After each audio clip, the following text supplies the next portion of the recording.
deemsa karaa dheeraa fagoo eegalte miilli koo gara walloo dararra gara walloo taatee imalli koo nangeessa fi galaa isa qomoo nyaatu walloo koo sirraa nafuu sinkaari anatu nangeessa fi galaa isa qomoo nyaatu walloo koo sirraa nafuu sinkaari anatu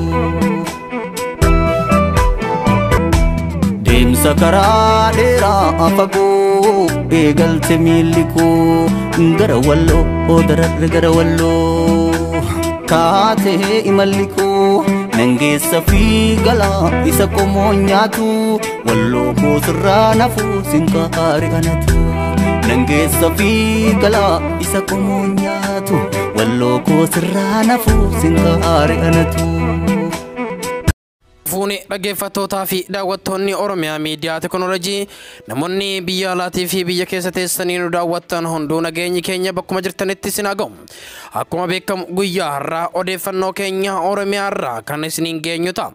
Oromiyaa irraa keessumaaniyyuu kutaa godina Arsii magaalaa Shaashamannee irraa odeeffannoo keenya miidhaa fi dararaan uummata keenya irra kan gahaa jiru kan jedhu. Sagalee qeerroo Oromiyaa kan isiniin geenyu ta'a. Hanga xumura sagantaa keenyaattis nu wajjin turtii gaarii isiniin jenna. Fuuni mee kara Oromiyaa Miidiyaa Teknooloojiitti baga dhuftanii haalli Oromiyaa keessa jiru keessaa magaalaa Shaashamannee keessa jiru maal fakkaata mee asirraa eegallu?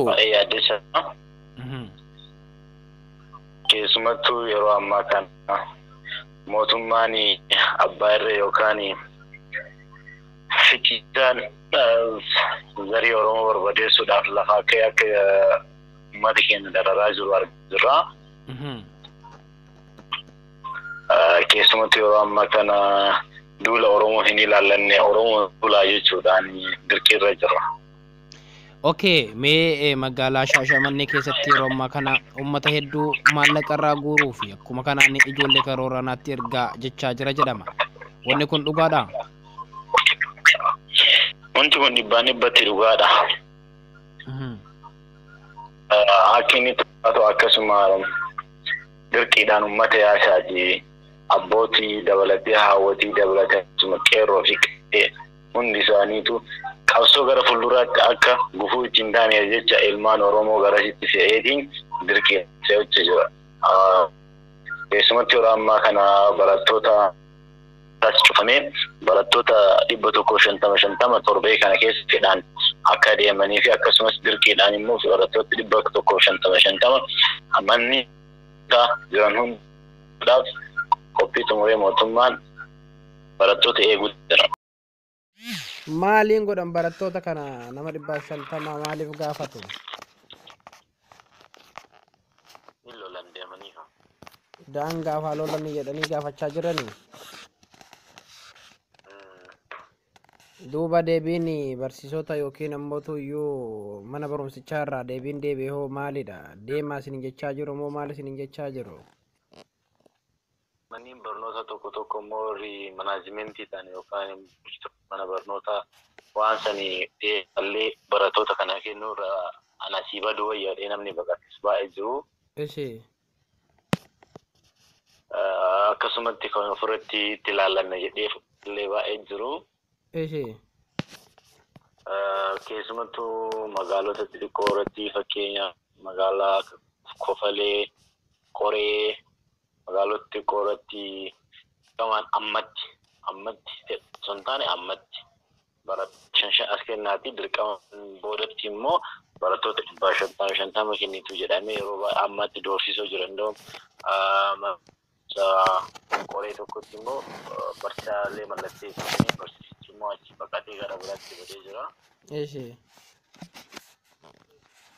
Haalli jiru baay'ee ulfaataadha. Keessumattuu barattoonni kunniin fedhaan dinnaan amma immoo gara dirqiidhaan deemtan. Sanirraa kan hafe immoo barataan tokko keejii barattoota daa'imman waggaa 4 irraa kaasee barattoota kutaa 12tti jiran qarshii 10 haa fidan jedhaniiti yeroo ammaa kana raayyaa ittisa biyyaatti jedhanii barattoota dirquutti jiran daa'imman isaaf waan jiranii. Kanuma wal qabatee torbee kanas barnoonni guutuu keessaa akka dhaabbatu ministeerri barnootaa torbee darbe keessa beeksise.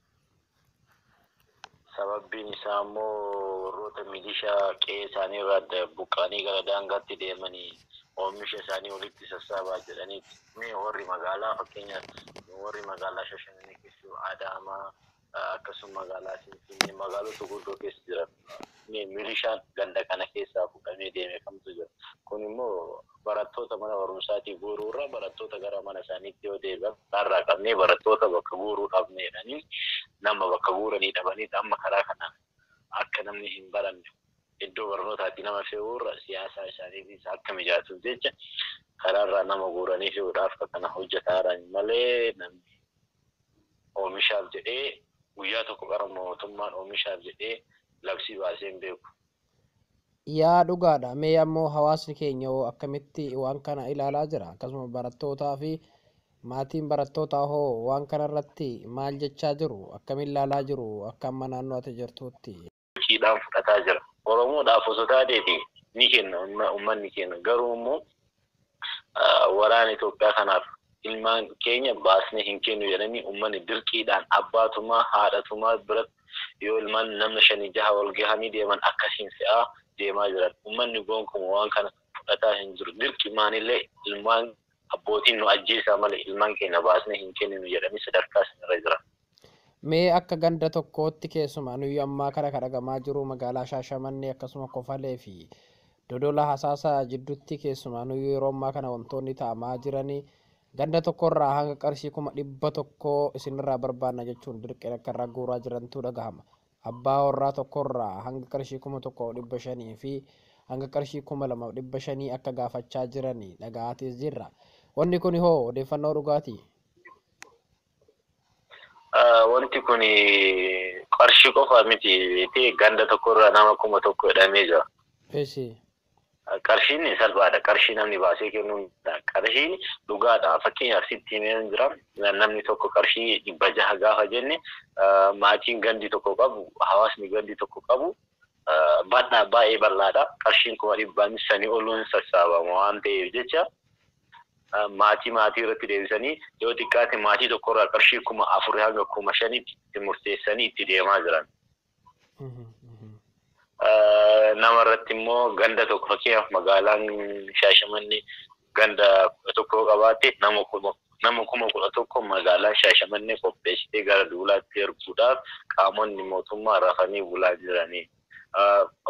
Sakatta'iinsa mana keessaa jedhanii yoo ijoollee 4 yookaan 5 qabaatan tokko as kennaa baqqaadha. Akkasitti akka meeshaa yookaan waa wayii sakatta'u dhufanii nama sakatta'aa baasaa qabaa deemaa jiranii. Haati ammallee osuma boottu abbaan ammallee osuma boottu bu'aan akkasumatti qabanii kan biraa deemaa jiran. Murtiin hawaasaa hoo waan kana irratti tariiti hawaasni qalbii isaa keessatti murtii ofii murteeffatee gammaa qabamoo akkanuma dararamaa jiraachuu filachaa jiranii akkaatii ilaaltutti akka nama keessa waan kana irratti immoo shakkii guddatu jira. Keessumattuu hawaasni akkasumas barattoonni baay'ee burjaaja'anii turan. Kilaasii tokko keessa barataan 70 yookaan barataan 50 yoo kilaasii tokko keessa qaqala jiraatu ta'e fakkeenyaaf amma immoo barataa 20 ga'u barataa mana barnoota sanitti dhiyaatu jireenyaan fakkeenyaaf ollaa mana barnootaatti alatti ijoollee fageenya irraa dhufanii baratan hundinuu barnoota yeroo ammaa kana dhaabanii jiranii. Sababa dirqii kanarraa kan ka'een immoo maatiin ijoollee fi gara mana barnootaatti erguuf dhaabbanii jiru. Gara hojii yookaan gara bakka biraatti erganii haala saniin barattoota mana barumsaa irraa hambisaa jiran. Hawaasni immoo kana jedhee dubbachuus lubbuu ofiitiin sodaatee garuu immoo ijoollee ofiillee kennanii baasuun akkasuma barumsaatti erguun yeroo ammaa kana mootummaan walumaa galatti barnoota ija Oromoo jaamsuudhaaf xiyyeeffatee deemaa jira waan ta'eef karaa kanaan barattoota irratti duulanii Oromoo ija balleessuudhaaf kakaleessa sirna Gitawiddaa Miiniik fi akkasuma warroonni kuwwan nu godhaa jiran ammallee sirna sanfaana bu'uudhaan mootummaan kunis ija Oromoo jaamsuudhaaf wanti isaan hin taane hin jiru. Mana barnootaa amma cufanii barattoonni yeroo kanatti immoo barattoonni qo'annaa isaanii irra jiran firii yeroo jalqabaa xumuruu ga'anii jira waan ta'eef akka wanta kana barataan firii ta'ee hin baranneef jecha wanta kana mootummaa irratti kakabala. Hawaasni immoo waan kana ofitti fudhatee akkamitti keessaa baanaa murteeffachuu qaba. Kanaaf hawaasni baay'ee sodaa keessa jira, shakkii keessa jira. Kanarraa kan hafe namni ijoollee jaha qabu nama tokkoon qarshii 600 kenna. Amma kallattii saniitti deebi'aa jiran. Qarshii 600 kennee yeroo taanutti immoo ijoollee sadii kenne marsaa jalqabaarratti qarshii 600 nama 5 illee qabaatu jaallee qabaatu 600 kenna. Marsaa taanutti immoo ijoollee 3 baasee kenna waan qabu sanarraa wal akkas jechuudha. Ammoo waan kana hawaasni keenya ilaalcha yookiin hawaasni qabu keessaa waan kana ishi jedhee fudhachaa jira moo dirqamaan fudhachaa jira? Wanti hawaasa keessa jiru hoo maal fakkaata? Miirri hawaasaa gonkuuma hawaasa keessa wanti jiru baay'ee ulfaataadha. Hawaasni osoo tolee fi waan kana eenyullee amanee fudhachuun barbaada. Amaneellee nama fudhateeru hin jiru, hin amanneelleedha waan kana. Maaliif jennaan hadhallee ilmaan Oromoo asii deemanii alaabaa lummuutiidhaaf jecha lafeen ilmaan Oromoo caccabaa jira. Achi yoo ka'an isaan immoo የአማራ ፋኖ የአማራ ልዩ ኃይል የአማራ እንደዚህ jedhani የአማራ ሚሊሻ jedhani amallee ofuma faarsaa jiran malee hadhallee wanti Oromoo keessa argataa jiru kaleessa irraa kaasee haga lafee ilmaan Oromoo Itoophiyaa biyya jedhamtu sana ijaare. Kanarraa kan ka'e uummanni hawaasni bal'aan waan kana hubatee hadhammoo ilmaan keenya achi wareen yoo barbaachisaa ta'e ilmaan keenya lafee Oromiyaatiin daangaan isii haa ijaaramtu jedhee uummanni waan murteeffatee jiru qiidhaan fudhataa jira. Oromoodhaaf osoo taateeti ni kenna uummanni keenya garuu immoo waraana Itoophiyaa kanaaf ilmaan keenya baasnee hin kennu jedhanii uummanni dirqiidhaan abbaatumaa haadhatumaa biratti yoo ilmaan namni 5-6 wal gahanii deeman akkasiin fe'aa deemaa jiran. Uummanni gonkumaa waan kana fudhataa hin jiru. Dirqimaanillee ilmaan abbootiin nu ajjeesaa malee ilmaan keenya baasnee hin kenninu jedhanii sadarkaa sanarra jiran. Mee akka ganda tokkootti keessumaa nuyi ammaa kana kadhagamaa jiru magaalaa Shaashamannee akkasuma Kofalee fi Dodola Hasaasaa jidduutti keessumaa nuyi yeroo ammaa kana wantoonni ta'amaa jiranii ganda tokkorraa hanga qarshii 100 isinirraa barbaanna jechuun dirqeen akka irraa guuraa jirantu dhagahama.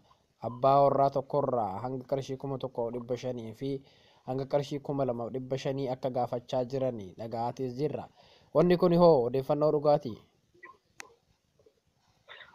Wanti kun qarshii qofa miti ta'e ganda tokkorraa nama 1,000 jedhamee jira.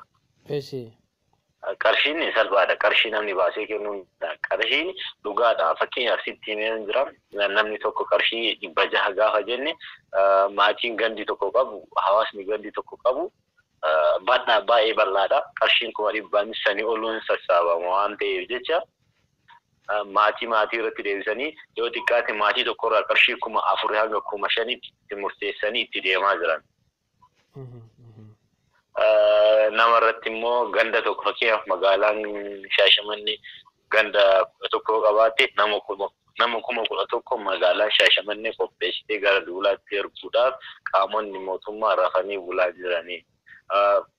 Sakatta'insa mana keessaa jedhanii yoo ijoollee 4 yookaan 5 qabaatan tokko as kennaa baqqaadha. Akkasitti akka meeshaa yookaan waa wayii sakatta'u dhufanii nama sakatta'aa baasaa qabaa deemaa jiranii. Haati ammallee osuma boottu abbaan ammallee osuma boottu bu'aani akkasumatti qabanii kan biraa deemaa jiran. Murtiin hawaasaa hoo waan kana irratti tariiti hawaasni qalbii isaa keessatti murtii ofii murteeffatee gammaa qabamoo akkanuma dararamaa jiraachuu filachaa jiranii akkaatii ilaaltutti akka nama keessa hawaasni